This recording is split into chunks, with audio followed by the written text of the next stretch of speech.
어제 설교 다른 내용들은 다 잊어먹어도 좋다 그랬죠. 제목만은 기억해달라. 뭐였습니까? 모든 게 다 덕분입니다. 모든 게 다 덕분입니다. 입으로만 그렇게 하지 말고 마음으로 느끼고 마음으로 담아두지 말고 입으로 표현하자. 입으로 표현하는 것으로 그치지 말고 삶 자체로 드러나도록 하자라는 것이었죠. 그죠? 모든 게 다 덕분입니다. 그렇게 고백하는 그 사람 자신이 행복한 거예요. 그러다 보니까 그 소리를 듣는 사람들도 행복해질 수가 있는 거예요. 이렇게 좋은 것을 우리는 그냥 감추고 있어서는 안 될 줄로 믿습니다. 오랜만에 저녁 예배가 됐죠. 우리 교회는 전통적으로 밤 예배를 고수해 놓은 교회인데 근간에 오후 예배가 많았어요. 그러니까 오후 예배들이 약간은 편하잖아요. 여러분들은 그래 안 그래? 그렇죠. 전신 먹고 돌아서서 예배 드리고 가서는 그냥 좋아. 그러니까 좋고 하니까 그런데 이제 맞떨어지러 가는 거예요. 맞떨어져가. 그래서 저녁 7시 반 예배 딱 나오려니 힘드는 거예요. 오늘 낮에 몇 분들하고 이야기 나누었습니다. 오늘 저녁 예배 봐라. 출석률이 떨어져 있을 거다. 틀림없이 떨어져 있거든요. 뒤편에. 오후 예배에 그냥 길들이 지고 편하고 쉽고 하니까 거기에 맛이 들어가는 거예요. 그래서 저녁 예배 오니까 이거 꼭 일주일 있다가 주일 예배 나오는 것처럼 막 그렇게 느껴지고. 우리 교회는 그래도 이게 여러분들에게는 좀 힘들 수는 있어도 전통성을 지켜가는 그런 좋은 일이라는 것을 깨닫고 특별한 경우에는 낮 예배 드리더라도 밤 예배에도 열심히 충실하게 나와야 될 줄로 믿습니다. 오늘 저녁에는 비결이 있었다. 그 비결이 뭔가 하는 관심을 가지고 본문 속으로 좀 들어가기를 바라요.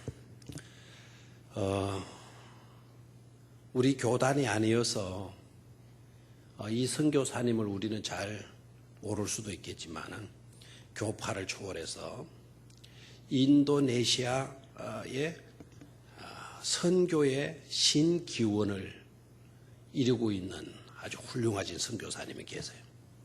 김익배 선교사님인데 이분 이름 외우기가 그렇게 어렵지를 않아요. 김익두 목사님의 동생이다 생각하시면 돼요. 김익배 선교사님인데 이분이 1988년도에 인도네시아 말리만탄이라고 하는 그 섬으로 파송을 받아 들어갑니다. 그 섬은 여지없이 정글이었고요. 그때 당시만 해도 전기나 수도 그 어떤 것도 없는 그야말로 원시적인 그와 같은 정글과 다름없는 그런 섬이었다 그래요. 근데 그 선교지 섬은 이 김익배 선교사님이 처음으로 그 정글지대에 들어간 게 아니고 벌써 독일 선교사님들이 오셔서 그곳에서 선교를 하다가 이곳의 선교는 불가능하다. 선교하다가 두 손 들고 포기하고 나가버린 그런 버려진 땅이었다 그래요.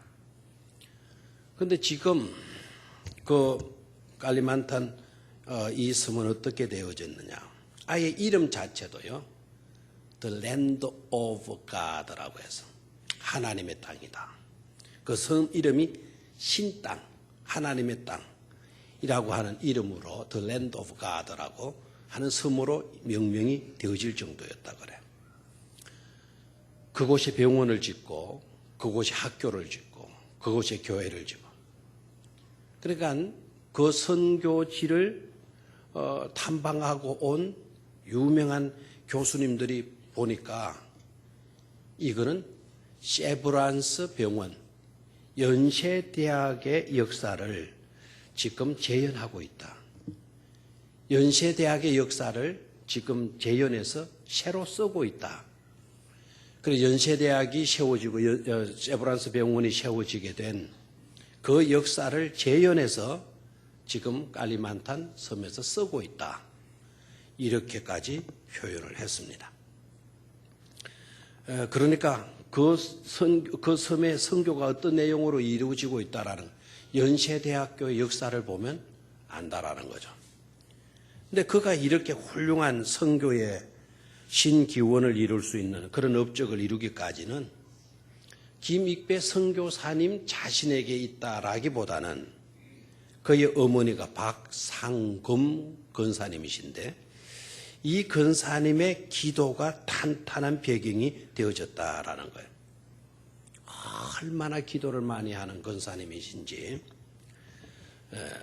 1993년 5년 지난 해 그 정글에다가 뭐 규모야 셰브란스 병원과는 비교는 할 수가 없었겠지만은 우리도 1800 연세대학이 우리 역사하고 비슷하니까 85년 우리보다 10년이 앞서죠. 언두드 선교사님이 돌아서 연세대학을 세우고 셰브란스를 세우고 하게 되니까요. 물론 알렌 선교사님이 오셔가지고 셰브란스 병원을 세우고 하는데 그때 셰브란스 병원이 연세의료원이라고 하는 그런 연의의료원, 연의전문학교, 연세대학이 연의전문학교였죠. 그러니까 그때 당시 병원 규모는 지금처럼 저렇게 거대하지는 않았죠. 그런데 지금 깔리만탄 그 지역에 1993년, 1988년에 들어가시고 5년째 되는 해에 병원을 짓는데 그때 정글지대에 이제 병원을 세우게 되는 거 이게 얼마나 뜻깊은 일입니까? 그때 이 박상근 권사님이 연세가 77세였어요. 77세 된 권사님이 아들 선교지로 그 정글 지역으로 들어가요. 병원 지을 때 아들 선교사라고 하거나 5년 뒤죠. 그리고는 교회당 2층 종각 밑으로 올라가서 그때부터 그 권사님이 2달간 금식 기도를 하는 거예요. 종각 밑에서. 그리고 한 번도 종각 밑으로 내려오시지도 않고 종각 위에서 2달간 머물면서 거기에서 자고 거기에서 기도하다가 자고 거기에서 기도하다가 자고 먹을 거는 금식 기간이니까 아무것도 공급되지 않고 그 아들 김익배 선교사님이 대소변을 받아가지고 내려와서 갖다 버리고 빈통 갖다 올려드리고 2달간 그 권사님이 종각 밑에서 2층 종각 밑에서 엎드려서 금식 기도를 하셨다. 이 지역이 어느 지역이라 그랬어요? 정글지대라 그랬죠. 모기가 많겠어요, 안 많겠어요? 말라리아 모기도 우글거리는 그런 곳에 밤이나 낮이나 그것도 엎드려서 금식 기도했다라는 거예요. 그것도 20일 동안 내려오지 않고 기도만 하셨다. 결국 그 어머니의 기도가 아들을 위대한 선교사로 만들었고 그 정글지대에 생각할 수도 없는 그 누구도 꿈꿀 수 없는 그곳에다가 병원을 설립할 수 있게 되어졌다라는 거예요. 한마디로 사람이 큰 일을 이루는 것처럼 보이지만 기도가 대사를 이루게 하신다라는 거예요. 다시 한번 기도가 대사를 이룬다라는 거예요. 아멘입니까? 기도가 뭐를 이루어요? 큰 일을 이루어 간다라는 거예요. 결국 기도하는 사람이 대사를 이루는 것이다. 사람이 대사를 이루는 것이 아니라 기도하는 사람이 뭐를 이루어 간다? 큰 일을 이루어 간다라는 것이죠. 영국의 윌리엄 캐리라고 하는 선교사님, 선교사의 아버지다 이런 별명까지 갖고 있잖아요. 이분은 현대 선교의 기원이 되는 인물이에요.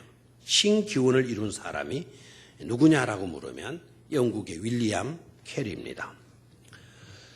이분의 집안은 그렇게 가난했대요. 그렇게 가난해서 이 캐리는 중학교도 가지를 못하고 여러분들이 잘 아시는 대로 청소년 시절 때 뭘 하느냐면 구두 닦기를 하는 거예요. 구두 수선도 하고 구두 닦기를 하는 그런 사람이었다는 거예요. 그런데도 그가 42년간 선교 사역을 잘 감당하게 돼요. 인도 지역에, 아까는 인도네시아하고 인도 지역에서 우리 얼마간의 선교 사역을 몇 년간? 45년간. 중학교도 졸업을 못한 분이 구두 수선하던 그런 사람이, 구두 닦기, 구두 수선하던 그런 사람이 선교사가 되어서 42년 동안 인도 선교를 감당해. 놀라운 거는 42년 동안 인도 선교를 감당하는 동안에 45개 인도 부족 언어로 신구약 성경을 전부 다 모든 성경을 다 그 부족 언어로 번역하는 일까지 했다라는 거야. 성가대는 우리 찬양대는 와 소리를 하는데 뒤에 사람들은 와 안 나와. 이 거리가 떨어져 놓으니까 이게 가까이 있는 사람들은 은혜를 받는데 저 뒤에 있는 사람 멀찌감치 구경하고 있으니까 이게 별로 은혜가 안 와. 몇 개 언어로? 45개 언어로. 제가 강조하지만 몇 번 제가 반복했잖아요. 이분의 학력이 뭐였다 그랬어요? 중학교 나왔다 그랬어요? 안 나왔다 그랬어요. 그런 분이 인도 선교사로 들어가서 인도의 그 힌두어를 공부한 거 아닙니까? 그리고 힌두어를 그 공부했다 하더라도 지방마다 언어가 다르잖아요. 부족마다 다르잖아요. 그 부족에 맞게 신구약 66권을 다 번역했다라는 거예요. 이건 기적이죠. 기적이죠. 불모지에 교회당을 세우는 것 못지않게 그 공부도 많이 하지 아니하는 사람이 그 부족으로 신구약 성경을 45개 부족 언어로 완전히 번역했다라는 이것 자체도 엄청난 큰 위대한 사역이 아닐 수가 없었죠. 캐리 전이라고 하는 책이 있어요. 캐리에 대한 자서전격에 캐리의 그 전문 정지를 소개한 책이 있는데 그 책의 작가는 이런 이야기를 해요. 캐리가 어떻게 현대 선교의 신기운을 이룰 수가 있었나? 42년간의 선교 사역의 성리적인 삶을 살 수 있었던 비결은 딱 이것이다.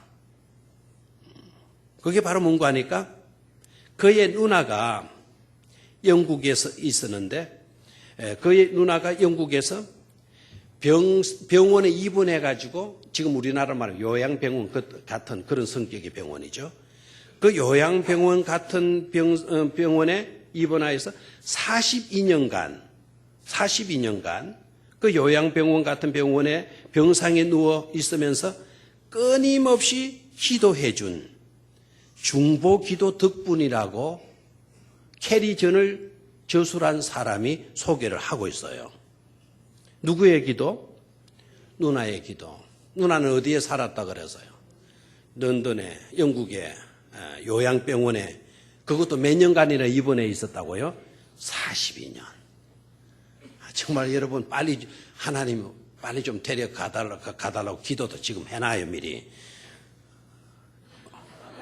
아멘이 없어요. 다 그래도 오래 살고 싶죠, 그죠? 요양병원도 나는 상관없다. 오래만 살게 해다오. 이거 같아요. 여러분 요양병원에 한번 가보세요. 한 방에 8명, 7명 할아버지들이 할머니들이 막 거기에 무슨 생산적인 어떤 그런 일을 할 수 있나요? 그런 믿음 있는 분들은 그저 가는 데서 찬송하고 기도하고 사시고 있지만 그럴 때는 막 그냥 80, 90, 100 이렇게 살기보다는 하나님 좀 빨리 그 좋은 천국이라 그랬는데 그거 구경 좀 빨리 시켜주십시오. 그래 기도하면 될 거 아닙니까? 데려가달라 그게 좀 섭섭한 생각이 들면 천국 구경 좀 빨리 좀 시켜주십시오. 그렇게 기도하시면 돼요. 여기는 찬양대는 오늘 은혜를 받아요. 저 뒷사람들은 아닌 것 같아요. 42년간 요양병원에서 입원해서 동생 누구를 위해서 기도한 거죠? 캐리를 위해 기도한 거예요. 중학교를 졸업하지 못했어도 구두 수동은 하던 그런 직업을 가진 사람이어도 인도 사역을 성공적으로 감당해서 현대 선교의 아버지라고 하는 그런 칭함까지 얻게 된 것 아닙니까? 뭐의 위력이다? 중보 기도의 위력이다. 어떤 사람이 위대한 성공자가 되거나 큰 일을 이룬 사람들의 모습을 보면 꼭 그 사람만 봐서는 안 된다. 그 사람의 백그라운드, 그 사람의 배경이 어떠했느냐, 그걸 우리가 좀 살펴볼 수 있어야 돼요. 정말 놀랍게도 위대한 업적을 이루고 위대한 사역을 감당한 사람들의 배후에는 반드시 그들을 위해서 뭐 하는 사람들이 있었다, 기도하는 사람들이 있었다라는 거죠. 비결이 있었다, 이게 비결이 있었다. 오늘 본문의 내용이 뭡니까? 오늘 본문의 내용은 베드로의 이야기 아닙니까? 베드로의 이야기. 베드로의 어떤 이야기입니까? 기적과 같은 이야기다. 베드로가 어디에 있습니까? 지금 병원에 입원해 있었나요? 아니죠. 베드로가 어디에 있습니까? 지금 감옥에 갇혀 있습니다. 왜 감옥에 갇혀 있었느냐? 왜 감옥에 갇혀 있었나요? 헤롯이 재미를 붙인 거예요. 헤롯이 분봉왕 헤롯 아닙니까? 그 갈릴리 지역을 다스리는 왕이었어요. 로마가 갖다 세운 왕이죠. 헤롯이 자기의 정치적인 입지, 이게 흔들리니까 민심을 얻고 유대 지도자들, 유대인들에게 지지를 받기 위해서 예수님을 따르는 제자들, 다시 말하면 복음을 전하는 그러한 사람들을 잡아 죽이는 일에 재미를 붙이는 거예요. 대표적으로 누구를 잡아 죽이는가 하니까 야고보를 잡아가지고 딱 죽여봤어. 그러니까 되게 사람들이 좋아하는 거예요. 그 사람들이 누구예요? 어느 사람들이 좋아해요? 유대인이 유대인을 죽였는데 그 유대인들이 막 좋아가지고 어쩔 줄을 모르는 거예요. 그때부터 헤롯이 뭘 들기를 좋아했는가 하니까 손 들기를 좋아했어. 여러분 함부로 손 들지 마세요. 자, 한번 성경을 봐요. 12장 1절. 그때에 헤롯 왕이 손을 들어 교회 중에서 몇 사람을 해하려 하여 요한의 형제 야고보를 칼로 죽이니 유대인들이 이 일을 기뻐하는 것을 보고 베드로도 잡으려 할세 때는 무교절 기간이라. 베드로를 잡았어요, 안 잡았어요? 잡아서 어디에 가두어 놨어요? 옥에 가두어 군인 내식인 내패에서 맡겨 지키고. 그리고 베드로 하나 지키기 위해서 몇 사람이 동원된 거예요? 군인들. 계산 잘해요. 정말 계산 잘합니다. 내식인 내패에 맡겨 지키고 16명의 군인들이 한 사람 베드로를 지키는 거죠. 그런데 때마침 그때가 언제라고요? 무교절 일인지라. 그럼 무교절이 끝나면 유교절이 되고 유월절이 되고 6월절 끝나게 되면 어떻게 하겠다? 백성은 배 끌어내서 죽여버리려고 했잖아요. 됐습니까? 그러니까 베드로가 지금 왜 감옥에 갇혔느냐? 헤롯이 자기의 정치적인 입지를 구축하기 위해서 예수 믿는 사람들, 복음을 전하는 사람들을 죽이는 일에 뭐를 붙였다? 재미를 붙였다. 근데 그때 당시 사람을 처형할 때 로마가 쓰던 방법이 뭐냐? 로마가 쓰던 방법이 여러분 혹시 네로라고 하는 영화 그리고 그 무슨 영화죠? 베너, 또 베너 말고 또 유명한 코바디스, 도미네 이런 영화들 보면 종종 그 네로가 나타나서 판결하는 게 나와요. 그때 여러분 판결 죽여 뭐 이런 식으로 합니까? 안 봤나요? 박봉식 집사님 어디 갔어요? 딱 자제만 없어요. 늘 예배를 잘 참석하는 분인데 딱 여러분 빠질 때 조심하세요. 빠질 때. 우리 박봉식 집사님 의외로 웃겨요, 사람을. 보통 웃기는 사람이야. 연기도 얼마나 잘하는지 몰라요. 어제 목욕탕에서 봤는데, 이래가지고, 목욕탕 안에서, 저 뭐하나. 사람들이 전부 다, 혼자 연기하고 있더라고. 정말 재미나요. 그 영화 같은 거 보면 다 진지하잖아요. 사람을 사형시킬 그 분위기 때. 그럴 때, 김정일이 하는 그 비슷해요. 사람을 죽이라라는 사인이 뭔 줄 알아요? 네로가 손을 딱 들어요. 그러면 하나가 딱 목이 날아가. 싹 손 들면 한 사람 딱 봐. 손을 들어 교회정에서 몇 사람 뭐하다? 죽여버리려고 갔다라. 사람을 죽이는 걸 막 칼로 죽인다, 사자밥이 되게 한다. 물론 그렇게 죽이지만 죽이라고 하는 사인은 뭘로 낸다? 손을 딱 드는 거예요. 손 조심해서 들으셔요. 손. 이거 한번 잘못 들다간 사람 목숨이 하나 날아가는 거예요. 이것이 재미를 붙였어요. 그래서 누구까지도 야고보를 죽이니까 사람들이 되게 좋아하는 거예요. 그런 제자들의 수장이 누굽니까? 베드로 안에. 야, 베드로 잡아 죽이면 유대 백성들 뿅 가겠구만. 뿅. 유대 백성들이 나를 굉장히 지지하고 굉장히 나를 높여주겠구만. 이런 생각이 딱 들어가는 거예요.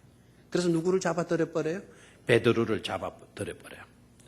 그런데 그때가 때마침 무교절. 무교절에 사람을 죽이는 법이었거든요. 그러니까 6월절이 끝나게 되면 누구를 딱 잡아 죽이려고, 베드로를 죽이려고 마음을 딱 먹고 모든 일정 스케줄을 맞춰놓은 거예요. 근데 그걸 알고 온 예루살렘 교회가 뭘 하게 되죠? 뭘 하게 되었어요? 기도하게. 그 밑줄을 그어놔야 되죠. 5절. 이에 베드로가 뭐 했다 그랬습니까? 옥에 갇혔고 교회는 그를 위하여 간절히 하나님께 기도하더라 그랬어요. 네? 이 교회 좋은 교회 안 좋은 교회? 좋은 교회. 이 좋지 않은 교회는 이렇게 생각할 수도 있어요. 왜 복음 전하는 사람이 감옥에 갇혀? 덕이 돼야 되지 않아? 덕이. 왜 복음 전하는 사람이 감옥에 끌려 잡혀가서 감옥에 갇혀야 되는 건데 그래도 우리는 베드로를 좋아해야 돼? 아니 그런 사도 좋아할 필요가 뭐가 있어? 감옥에 갇혀 죄수가 돼버리는 그런 사람들. 그 위선자였잖아, 위선자. 감옥에 갇히는 죄인이 우리들로는 좋은 일 해라, 예수 믿어라, 뭐 복음이 어쩌고 저쩌고 그렇게 설교한 거 보면 가사롭잖아. 이런 생각을 가지는 자들도 있을까요, 없을까요? 개 중에 있겠죠, 그죠? 예. 없었겠다 여기도 괜찮아요. 있는 거예요. 그런데 놀라웠게도 그런 분들이 있었다라는 기록을 하지 않았는지는 모르지만 아마 그렇게 있었다 하더라도 기록할 가치가 없었기 때문에 하나님 영감하시지 아니하고 그래서 기록이 되지 않은 것 아니겠습니까? 근데 있었다 하더라도 그 있었던 것 자체는 가치가 없다. 정말 가치 있는 것은 뭐냐? 이에 베드로는 옥에 갇혔고 교회는 그를 위하여 뭐 했다 그랬습니까? 간절히 하나님께 기도하더라라고 이야기했습니다. 아멘입니까? 조금 이따가 이 구절을 다시 설명을 할 거니까요. 자, 그렇게 기도하고 나니까 어떻게 됐죠? 어떻게 됐습니까? 옥문이 열렸다. 뭐 성질이 굉장히 급하네요. 옥문이 열렸다부터 나왔습니까? 성질이 막 얼마나 급해. 막 결론부터 먼저 가버렸어요. 자, 7절을 볼까요? 베드로 두세 사슬에 매여 베드로의 상태를 말하게 주고 있죠. 베드로가 두 군인 틈에서 두세 사슬에 매여 누워 자는데. 자, 그러니까 베드로의 상태는 어떻습니까? 세 사슬에 매였다 그랬어요. 손이 매였는지 발이 매였는지. 그래 두세 사슬에 매인 것을 보면 두 손 아니면 두 발이었겠다 싶으죠, 그죠? 매여 누워 자는데 참 배짱도 두둔해요. 그렇게 세 사슬에 매여가지고 6월절이 끝나는 시점이 다 돼가는데 전날 밤에 이렇게 딱 뭐 하는데 그런 상태인데 뭐 했다는 겁니까? 누워 자는데 배짱 하나 두둑합니다 하여튼 그 밤에 잠이 왔겠어요? 그 밤에? 오늘 재미나는 이야기를 들었어요. 오늘 그 설립 예배 마치고 그 교회에서 준비한 저녁 식사를 안 먹고 가려는데 막 끌고 가서 거기에서 식사를 하면서 옆에 있는 미자리 교회 목사님하고 이제 그렇게 식사를 하는데 그분을 두고 다른 목사님들이 유 목사님 저 목사님 어젯밤 잠 하나도 못 잤어요. 그래요? 왜 못 자는데 어디 불면증이나 뭐 걱정이 있나 그랬더니 아닙니다 뭐 월요일 날, 월요일인가? 동문회를 했어요. 경주에서. 저는 못 갔었는데. 그 동문회 했는데, 그 동문회 참석했는데, 그 행운권, 끝까지 남아있는 사람 두고 이제 행운권을 추첨하는데, 그 목사님이 120만원짜리 냉장고가 당첨이 됐대. 냉장고 당첨이 되는데, 그런데 자기가 못 탔다라는 거예요. 왜 당첨되는데 왜 못 탔지? 그러니까 말입니다. 그러면서 그 목사님이 막 억울한 뜻으로 막 그렇게 이야기를 해요. 왜 못 타는가 하니까 15분 늦게 갔대요. 15분 늦게 가는데 그 15분 사이에 그만 자기 이름 불렀고 자기 번호 불렀고 그 대신 남이 120만 원짜리 차 타가지고 갔대요. 아까워가지고 그런 거 그냥 자기한테 그냥 혼자만 알고 있으면 되는데 또 집에 가서 사모님한테 이야기했다나? 사모님이 얼마나 길을 잡아 당기는지. 이 병신아, 15분, 이 병신아, 뭐 때문에 그래 늦장 부리다. 밤새도록 길 당기면 막 어디가 딸려. 아이고, 내 참. 그래가지고는 오늘 설교 때, 일어난 5처녀 비유 설교했대요. 그리고 자기 그 일어난 이야기를 해줬대요. 오늘 설교 기통차게 잘 됐대요. 교인들이 교인들도 다 아까워가지고, 어머나, 막 하더래. 그래, 그 목사님이 그렇게 결론을 내렸다나? 나는 120만원짜리를 놓쳤지만, 미처 기름 준비하지 않고 있다가, 천국에서 내 이 꼴을 하는 거네. 정말 천국에서는 이 꼴 당하지 않아야 되겠다는 걸 자신이 여러분 깨달았습니다. 여러분 기름 준비 잘하세요. 막 했더니 교인들이 아멘! 하고 막 박수까지 치더라나. 그래서 제가 그랬어요. 냉장고는 120만원짜리였지만, 그 목사님의 설교, 당신의 설교는 오늘 1억짜리가 넘는 설교를 했구먼. 하나도 아까워 할 필요가 없네. 그러니까 그 목사님 그래도 잠이 안 오던데요. 그래요. 베드로는 죽느냐 사느냐의 기로에서 지금 뭐 하고 있다 그랬어요? 잠자고 있다 그랬어요. 어떻게 베드로가 이렇게 내일 아침이면 헤롯이 손을 들고 헤롯이 손을 드는 순간 자기의 목은 달아나야 될 건데 그런 입장에 있는 걸 뻔히 알면서도 어떻게 잠을 잘 수 있었을까? 그거는 자기를 위해서 배후에 기도하는 누가 있었다? 교회가 있었다라는 거예요. 아멘입니까? 그 기도가 있는 한 죽어도 나는 괜찮다. 그 기도가 있는 한 하나님은 그냥 두시지 아니하고 역사하시게 될 것이다. 믿음이 있었기 때문에 평안하게 잠잘 수 있었다라는 거죠. 7절을 봐요. 6절 뒷부분. 누워 자는데 파수꾼들이 문 밖에서 옥을 지키더니 7절 호련히는 뜻이 뭐죠? 갑자기 주의 사자가 나타나매 옥중에 광채가 빛나며 또 베드로의 옆구리를 쳐 깨워 이르되 급히 일어나라 하니 거기까지만 봅시다. 누가 나타났다 그랬어요? 주의 사자가 나타났다 그랬어요. 주의 사자는 아마 빛이 바래지는 것 같아요. 후라시를 켰다 이런 기록이 없죠. 주의 사자가 나타나니까 옥중에 광채가 빛이 났다. 주의 사자의 몸에서 빛이 나서 옥중이 환하게 되었다라는 겁니다. 베드로가 얼마나 잠에 깊이 들었는가.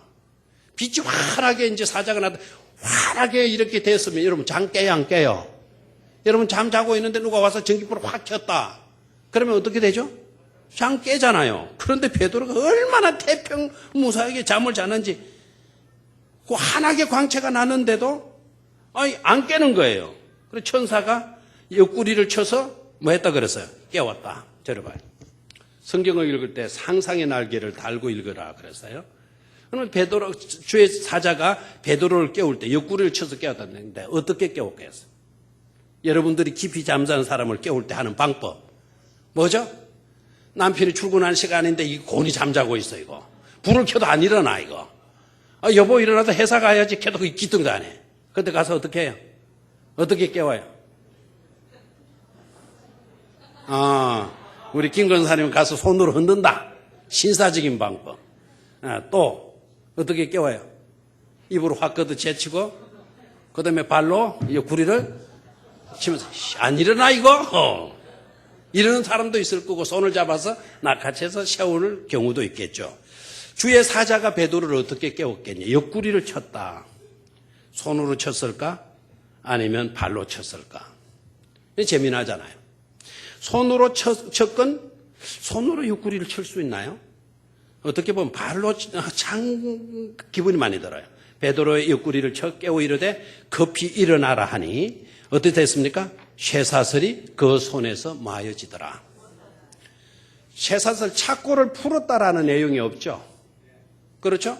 사자가 주의 천사가 와서 깨우고 그리고 일어나니까 자동적으로 착고는 왜 버리더라? 벗겨져 나가더라. 그래서 8절을 봐요. 천사가 이르되 띠를 띠고 신을 신으라 하거늘 베드로가 그대로 하니 천사가 또 이르되 겉옷을 입고 따라오라 한대. 재미나는 표현입니다. 이게 정말 성경을 잘 읽으셔야 돼요. 얼마나 도망가는 주제에 챙길 거 다 챙기고 있어요. 누가? 주의 사자가 시키고 있잖아요. 베드로 성질 같으면 절대로 이렇게 못해요. 막 찾고도 풀리지기 전에 막 튀져 도망 나갈 거예요. 원래의 베드로대로 한다면. 막 도망가는 주제에 띠를 띠고 나가게 해서 베드로가 성질 급한데 베드로가 바다에도 무조건 뛰어들고 보는 사람인데 띠를 띠고 철저하게 뭘 듣고 신을 신고 이렇게 나오는 거예요. 베드로가 그대로 하니 천사가 또 이르되 뭐를 입어라.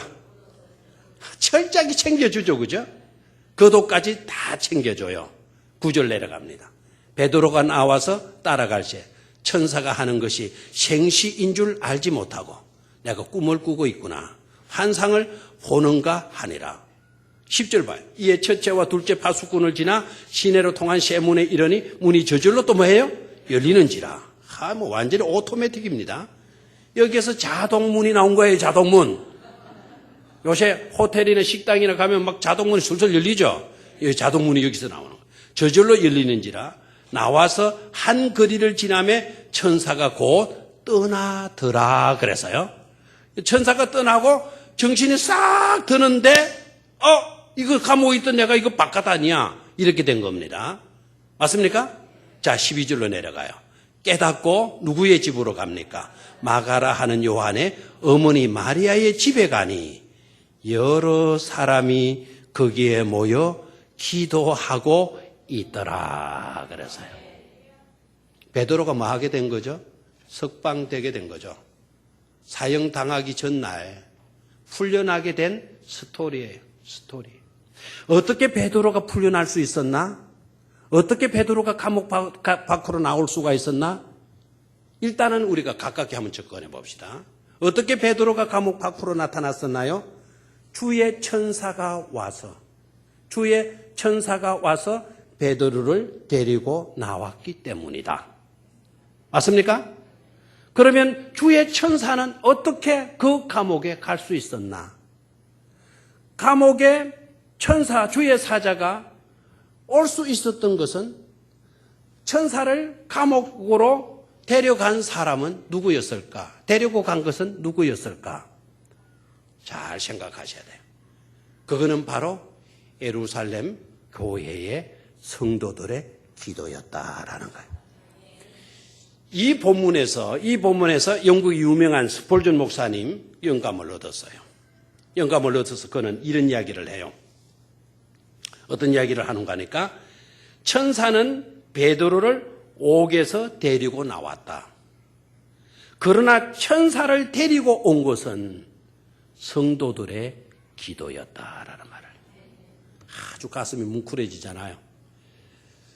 이 이야기를 듣고도 가슴이 뭉클해지지 않은 사람들은 의심해봐요. 철창에 그 쇠문과 같은 마음이지 않겠나.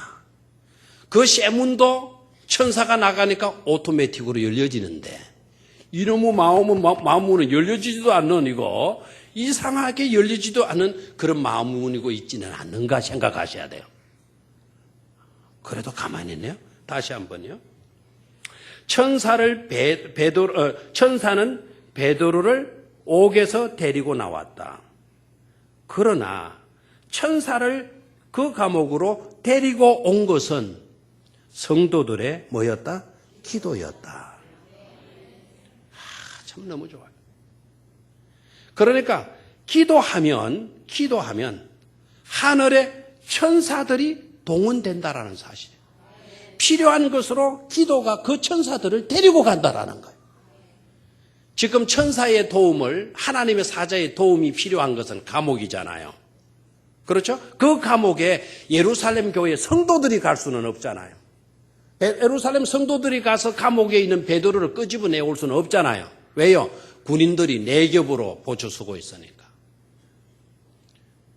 그러면 그 감옥 속으로 천사들이 들어갔다 그래서 그 천사를 데리고 간 사람이 누구냐? 이게 다 데리고 가게 된 것이 뭐냐 이게? 그건 바로 예루살렘 교회의 성도들의 뭐였다고요? 기도였다라는 거예요. 기도였다. 기도가 기적을 불러일으킨다라는 거예요. 기도가 닫힌 문을 열게도 하고요. 기도가 메어놓은 쇠사슬을 풀리기도 하고요. 기도가 보초꾼, 파수꾼들의 눈을 감기기도 하고요. 기도가 평안히 잠들 수 있도록 해주기도 하고요. 기도가 얽매여 있던 우리의 영혼들을 자유롭게 만들어 줄 수도 있다라는 거예요. 뭐가 대사를 이룬다? 기도가 대사를 이룬다라는 것입니다. 그리고 아까 읽었던 그 구절, 5절 구절을 다시 올라갑니다. 5절 봤습니까? 찾았습니까? 자, 같이 읽습니다. 시작.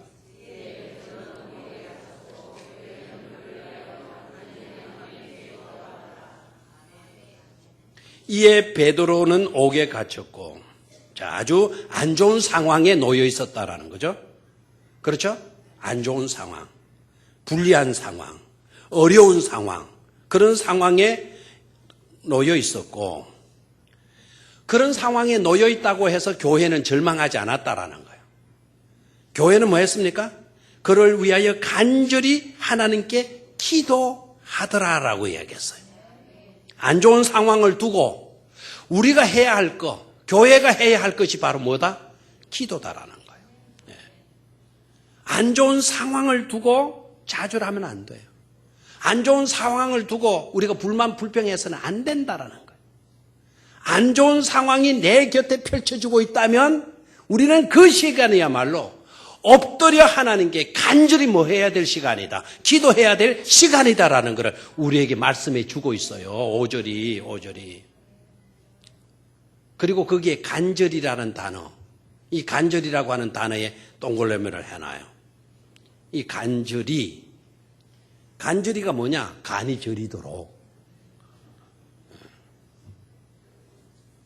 간이 저리도록 기도하는 거예요. 여러분 그렇게 기도해 봤나요? 간이 막 저려오도록. 나가 이거 간경화가 아니야? 뭐 이럴 정도로 하나님께 부르짖어 기도해 봤어요? 그 간절이라고 하는 그 단어가요. 더 단어가 다른 곳에 한 곳에 나타나고 있어요. 그 간절이라고 하는 그 단어가 다른 곳에 한 곳에서 나타나는데요. 그곳이 바로 어디인고 하니까 여러분 기억나죠? 예수님께서 겟세마네 동산에서 뭘 하셔요? 기도하시죠. 그렇죠? 그 기도하실 때 누가가 그 모습을 그려요. 다른 복음서 기자들은 그 예수님의 기도하는 그 모습을 아주 상세하게 기록을 해주지 않은데요. 누가만 기록해 주고 있어요. 자, 누가복음 24장 22절 한번 찾아보시기 바랍니다. 누가복음 24장 22절.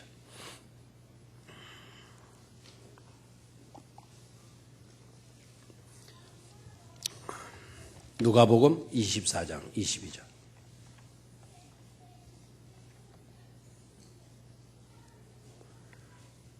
찾았습니까? 한번 같이 읽어볼까요?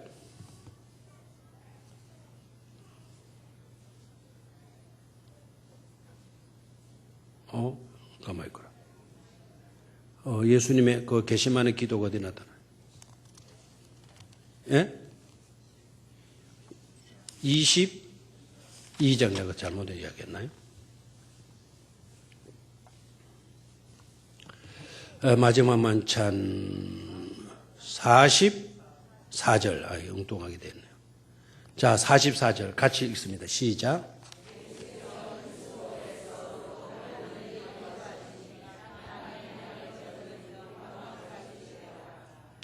예수께서 힘쓰고 애써 더욱 어떻게 기도하시니?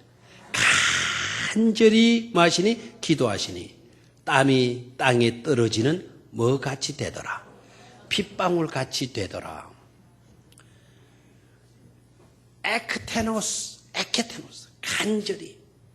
예수님이 겟세마네 동산에서 기도하실 때 땀방울이 핏방울처럼 보이도록 기도하는 그런 기도를 오늘 예루살렘 교회 성도들이 드리고 있다라는 거예요. 드리고 있다. 이 단어는 딱 두 군데에 딱 두 군데. 예수님의 겟세마네 기도에 한 번 사용되었고 또 한 번은 어디에서 사용돼요? 베드로를 두고 예루살렘 교회 성도들이 많은데 간절히 기도하는데 이 에크테노스가 간절이라고 하는 이 단어가 사용되고 있다라는 거예요. 무슨 말이죠?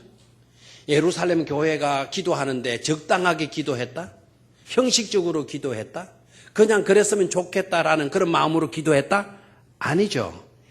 강도 높은 기도를 드렸다. 강도 높은 기도. 강렬한 기도를 드렸다는 거예요. 땀방울이 핏방울처럼 보이는 그런 기도를 온 성도들이 들어주었다라는 거예요. 아멘입니까? 이런 기도를 들으니까 하나님께서 그 기도에 응답해 주신 줄로 믿습니다. 얼마나. 결국 오늘 보니까 감옥에 갇혔던 베드로가 자유의 몸이 될 수 있었던 것은 곧 예루살렘 교회 성도들의 뭐였다? 기도였다라는 거죠. 기도였다. 기도가 큰 역사를 이루어가는 것임을 깨달을 수가 있습니까? 기도가 베드로와 같은 위대한 사람을 낳는 줄로 믿습니까? 그 성도들의 기도가 베드로 보십시오. 나중에는 십자가에 거꾸로 달려서 순교하잖아요. 맞습니까?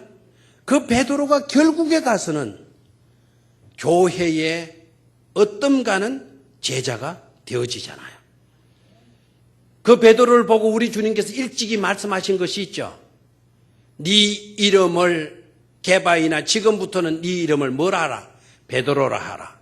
내가 네 이름 위에 내 교회를 세우리니 음부의 권세가 결코 이기지 못하느니라 말씀하셨습니다. 그 베드로의 이름 위에 우리 주님께서 주님의 몸된 교회를 뭐 하겠다는 거죠? 세워 주시겠다는 거 아닙니까? 엄청난 축복이에요. 결국 기도가 사람을 세우고요. 기도가 큰 일을 이루어 나가게 하는 비결이 되는 것임을 깨닫기를 축원합니다. 오늘 본문에 또 마가가 등장해요. 마가가 등장하죠. 마가가 어디에 등장해요? 12절에 등장하죠. 깨닫고 마가라 하는 요한의 어머니의 마리아의 집에 가니 여러 사람이 거기에 모여 뭐하고 있더라. 그러니까 베드로를 위해서 성도들이 모여서 기도하는 장소는 어디죠? 마가 요한의 다락방이죠. 저를 봐요. 마가 요한의 뭐라고요? 다락방. 이 사실을 또 여러분이 그냥 놓치고 지나가서는 안 돼요. 마가 요한의 다락방 하면 여러분 딱 떠올려야 될 게 있어요. 그게 뭐죠? 예수님의 마지막 성만찬이 이루어진 장소이죠. 주님께서 제자들과 마지막 만찬을 나누신 거예요. 마지막 식사를 나눈 장소예요. 그곳에서 우리 주님께서 뭐라고 말씀하시죠? 떡을 내밀어 주시면 받아 먹으라. 이것은 너희를 위하여 찢겨야 할 내 뭐라고요? 내 살이다. 내 몸이다라고 이야기를 했어요. 19에 예수님께서 잔을 가지고 하늘을 우러러 축사하시고 사람들에게 나누어져서 주시면서 하시는 말씀이에요. 받아라 마시라. 이것은 너희와 나 사이에 맺어지는 언약의 새로운 언약의 뭐라고 그랬어요? 피니라라고 이야기를 했어요. 성찬이 베풀어졌어요. 주님의 몸된 교회의 탄생을 보여주는 엄청난 중요한 사건이 마지막 만찬이었어요. 그 마지막 만찬 석상에 제자들은 베드로를 위해서 뭐 했다는 거죠? 기도했다라는 거예요. 기도했다. 아멘입니까? 기도가 있는 곳이 바로 교회였다. 교회가 있는 곳은 바로 교회의 사명은 뭐냐? 바로 기도였다라는 거예요. 기도였다. 우리 주님께서 일찍이 뭐라고 말씀하셨나요? 이 집은 뭐라고 했어요? 만민의 기도하는 집이라고 말씀했습니까? 교회의 사명이 뭐라고요? 기도입니다. 저와 여러분들의 사명이 뭐라고요? 기도입니다. 우리가 교회 아닙니까? 우리의 사명이 뭐라고요? 기도입니다. 기도가 사람을 세우고 기도가 큰 일을 이루어 가는 것임을 깨닫기를 축원합니다. 자, 마가가 등장하는데 이 마가가 어떤 사람이죠? 이 마가가 여러분이 잘 아시는 대로 마가는 청년이었어요. 청년. 위대한 주님의 제자가 돼요. 근데 여러분 마가가 선교여행 바울 따라다니다가 도망친 경험 알죠? 그럼에도 불구하고 마가가요. 마가복음을 기록하는 복음서 중에 첫 번째 복음을 기록하는 위대한 제자가 돼요. 알겠나요? 이 첫 번째가 늘 중요한 거지 않습니까? 복음서 중에 제일 먼저 기록한 복음서가 뭐라고요? 마가가 마가복음을 기록한 거예요. 마가가 큰일 했어요, 안 했어요? 큰일 했어요. 그렇게 도망자였던 마가가 어떻게 그가 위대한 복음서의 기자가 되나? 제자의 자리에서 떠나갔던 그가 어떻게 제자의 직을 되찾을 수 있게 되었나? 한마디로요. 기도의 어머니 때문이었다라는 거예요. 누구였다? 기도의 어머니. 그리고 헌신의 어머니였어요. 마가의 어머니는 뭐라고요? 헌신적 어머니였어요. 집을 좀 비워달라. 그때 물동이를 이고 갔던 사람이 누구냐? 마가 요한의 어머니거든요. 예수님께서 두 제자를 보내면서 너희들이 마을로 올라가 봐라. 거기 물을 떠서 이고 가는 여인을 만날 것이다. 그 여인에게 부탁해봐라. 우리 주님께서 마지막 만찬을 당신 집에서 가지기를 원한다. 그러면 그 여인이 허락해 줄 거다. 그러면 너희들이 거기에서 마지막 만찬을 준비하도록 해라. 그때 그 물동이를 이고 가던 여자가 누구예요? 마가의 어머니였다라는 거예요. 그 요구를 받았을 때 선뜻 자기 집을 내주잖아요. 여러분, 베세다에 매여있던 두 나귀의 주인만 위대한 것이 아니에요. 마가의 어머니가 훌륭한, 너무나 위대한 헌신적 여인이었음을 깨닫기를 축원합니다. 그는 또한 뭐하는 여인이었다? 기도하는 어머니였다. 그 자리에 모여서 예루살렘 교회들이 그 자리에 모여서 뭘 했습니까? 기도하도록 자기의 집을 내놓았던 인물이 바로 누구예요? 마가의 어머니였다. 여러분, 기도의 어머니는 기도의 아들을 낳는 줄로 믿습니까? 마가가 그렇게 위대한 복음서 기자가 될 수 있었던 것은 어머니의 뭐였습니까? 기도의 덕분이었다. 자, 그렇게 자란 마가는 또 어떻게 말하고 있습니까? 마가복음 9장으로 올라가요. 마가복음 9장. 마가복음 9장.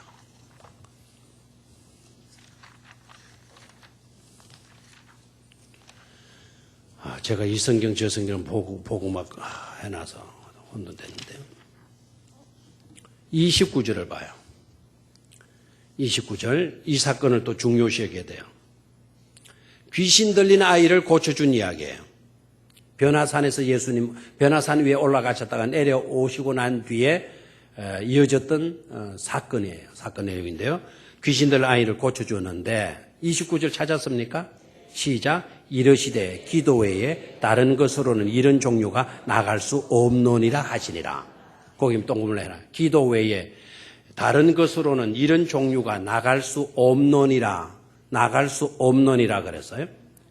그러니까 아들이 귀신 들렸어요. 막 물에도 막 들어가고 불에도 막 물불을 못 가리는 거예요. 그러니까 아버지가 너무 딱해가지고는 예수님 소문 듣고 따라왔는데 예수님은 산에 올라가시고 없었고 나머지 제자들만 있는 거예요. 나머지 제자들이 내 아들 좀 살려주이소이. 그러니까 그 아들들이 막 열심히 해봤어요. 그 제자들이 막 그 아이 귀신 몰아내려고 열심히 했어요. 다른 데는 귀신들을 잘 몰아내는데 그날따라 안 나가는 거예요. 창피 되게 당했어요. 근데 때마침 그때 누가 내려왔어요? 예수님이 내려오셨어요. 변화산에서 예수님이 서둘러 내려오신 거 여러분 기억합니까? 서둘러 내려오신 거 기억합니까? 베드로는 좀 더 있다 내려갑시다 그랬어요. 여기서 우리 아예 삽시다 그랬어요. 그런데 예수님이 어서 내려가자. 속히 제자들을 재촉해가지고 산 아래로 내려오신 이유가 뭐 때문인지 알아요? 이 제자들의 공경에 빠진 이것을 구출해 주고요. 그것보다 더 중요한 것은 귀신 들린 아들을 가진 그 아버지의 딱함을, 그리고 귀신 들린 아이를 고쳐주시기 위해서 서둘러 내려와 주셨다라는 거예요. 우리 주님이에요. 이런 분이 우리 주님이에요. 우리의 문제를 해결해 주고 싶어서 잠시도 지체하지 아니하시고 급히 서둘러 내려오시는 우리 주님, 사랑의 주님이요 긍휼의 주님이신 줄로 믿습니다. 그 주님 때문에 우리는 행복해질 수가 있는 것 아닙니까? 딱 내려오셔서 이 병든 사람을 고쳐주었어요. 귀신을 몰아내어 주었어요. 그래서 제자들이 왜 아까는 우리는 왜 못 내어 버렸습니까? 왜 쫓아내지 못했습니까? 물으니까 우리 주님께서 기도 외에는 이런 유가 나갈 수 없다 라고 하신 말씀을 누가 기록했어요? 마가가 기록했다 이거예요. 저를 봐요. 똑같은 기록이요. 마태복음에도 기록되고 누가도 기록했어요. 중요한 거는 마태에서는 기도 외에는 이런 유가 나갈 수 없다라는 이 기록이 없어요. 다만 믿기만 해라. 마태는 믿음을 강조했어요. 그런데 마태가 그렇게 기록한 데는 이해가 돼요. 그런데 이 누가는 기도의 사람이에요. 누가는 철저하게 예수님의 기도에 관계된 것은 놓치지 않은 사람이에요. 근데 예수님이 기도한 내용은 살사치 낱낱이 상세하게 기록을 하고 있는데 예수님의 기도하신 내용을 정확하게 상세하게 분명하게 알려고 하면 어느 복음 펴서 읽어라. 누가복음 펴서 읽어야 돼요. 알겠습니까? 그런데 놀라웠게도 누가가요. 기도의 사람 누가가 이 말씀을 놓치고 있다라는 사실이에요. 이 말씀을. 그런데 이 말씀을 누가 놓치지 않았어요? 마가가 놓치지 않고 기록하고 있다 이 말이에요. 왜 마가가 이것을 놓치지 않고 기록할 수 있었나? 그의 어머니가 기도하는 어머니였기 때문이다라는 거예요. 우리의 자녀들이 잘 될 수 있는 그 비결도 바로 어디에 있다? 부모들의 기도에 있다 하는 거예요. 성교의 역사에 놀라운 큰 일이 일어나게 하는 비결도 어디에 있다? 우리의 기도에 있다. 교회가 위기를 닥쳤더라도 그 위기를 극복하고 오히려 그 핍박과 박해에서 성성장구하고 복음이 왕성하게 전파될 수 있게 되는 그 비결도 어디에 있다? 기도에 있다라는 거죠. 기도에 있다. 존경 많은 위대한 인물들이 다 기도의 사람들이에요. 링컨이나 처칠도 기도하는 정치가였고요. 에디슨은 기도하는 과학자였고요. 그리고 헨리 포드, 포드 자동차 많이 다니던데 헨리 포드는 기도하는 엔지니어였고요. 카네기 알죠? 카네기는 기도하는 비즈니스예요. 사업가였고요. 마더 테레사는 기도하는 복지사 아닙니까? 벤 칸슨이라고 하는 분은, 이 의사들은 다 알죠. 이 벤 칸슨이라는 분은 기도하는 의사였어요. 기도하는 사람이 각처의 각 분야에서 위대한 영향력을 발휘하게 되는 것임을 깨닫기를 축원합니다. 큰 역사를 이루는 것이 바로 뭐다? 우리들의 기도다. 꼭 막 길게 기도해야 된다. 뭐 어느 시간에 기도해야 된다. 그게 아니에요. 어느 장소에 머물든지 간에 어느 시간대이든지 간에 기도는 길고 짧음이 문제가 아니에요. 짧게 기도하더라도 때로는 엎드려서 때로는 눈 감고 기도 드릴 수 없는 형편은 눈 뜨고서라도 길을 걸으면서라도 우리는 하나님께 뭐 할 수 있다? 기도할 수 있다. 아멘입니까? 기도가 큰 일을 이루고요. 기도가 사람을 세우고요. 기도가 우리의 자녀들을 복되게 만들어주고요. 기도가 놀라운 능력을 체험할 수 있게 만드는 훌륭한 방편인 것임을 깨닫고 비결이 있습니다. 그 비결은 바로 뭐였다? 기도였다. 기도로 승리할 수 있는 저와 여러분들이 되시기를 주의 이름으로 축원합니다. 아버지